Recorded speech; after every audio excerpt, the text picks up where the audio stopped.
ప్రభుత్వాలు ఒత్తిడి తెస్తే మార్కులు వేసేస్తారు, కానీ వాళ్ళ దగ్గర ఆ నాలెడ్జ్ ఉండదు. ఇప్పుడు ఈనాడే ఈ విషయాన్ని రాసుకొచ్చింది, నేను గతంలో ప్రస్తావించింది. 10వ తరగతి పబ్లిక్ పరీక్షలో మార్కులు వరద పారిస్తున్నారు. ఉత్తీర్ణులు అవుతున్న వాళ్ళు ఎక్కువ మంది అత్యధిక మార్కులు సాధించిన వాళ్ళే ఉంటున్నారు. సిబిఎస్ఈ కంటే ఏపీ ఎస్ఎస్సి బోర్డు నిర్వహించే పరీక్షలు అత్యధిక మార్కులు సాధిస్తున్న వాళ్ళు 3 అంతలు అధికంగా ఉన్న విశేషం.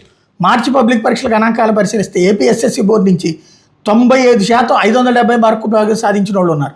7.92% ఉంటే అదే సిబిఎస్ఈలో 2.39% మంది మాత్రమే ఉన్నారు. ఎస్ఎస్సి బోర్డు నుంచి 95% మార్కులు సాధించిన వాళ్ళు.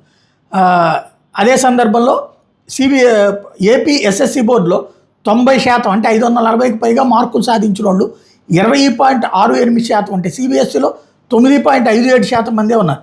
10వ తరగతి పబ్లిక్ పరీక్షలకి 6,18,131 మంది హాజరైతే 5,26,954 మంది ఉత్తీర్ణత సాధించారు. సిబిఎస్ఈలో 24,71,777 మంది పరీక్షలకు హాజరైతే 23,16,008 మందే ఉత్తీర్ణులయ్యారు.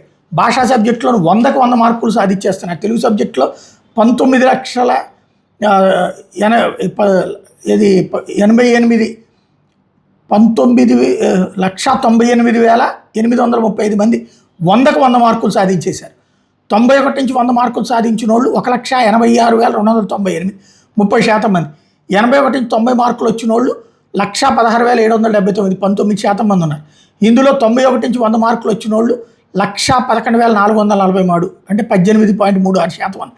81 నుంచి 90 మార్కులు సాధించిన వాళ్ళు 1,03,332 17.02. ఓవరాల్గా చూస్తే ఇక్కడ పరీక్షల్లో నిజంగా అంత రావట్లేదు. ప్రభుత్వాల ఒత్తిడి మేరకు లేదా టీచర్లు క్యాజువల్గా చేసి పడేస్తున్నారంటూ డాక్టర్ గుంటుపల్లి శ్రీనివాస్ సామాజికవేత్త పాయింట్ని కూడా ఇక్కడ హైలైట్ చేసింది.